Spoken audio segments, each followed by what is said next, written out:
nastanka mnogih teorija. Međutim, nijedno od njih se ne može smatrati potpunom. U staroj knjizi mudrosti piše da je Bog stvorio snove da bi ljudima pokazao put kada ne mogu da vide budućnost.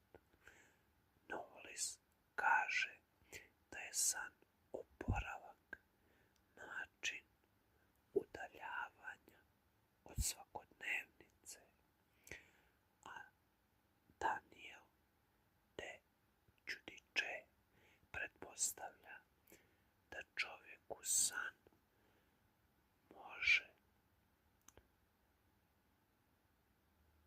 biti nešto poput zavičaja.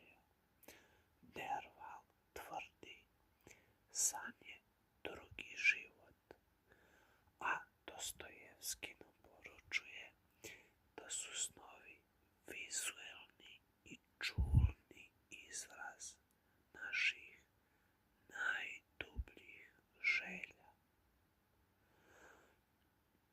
najdubljih potisnutih želja. Šta kaže Freud, Jung i ostali? Šta je zapravo san? I ukoliko vas interesuju i neka značenja o snovima, konkretno šta ste sanjali,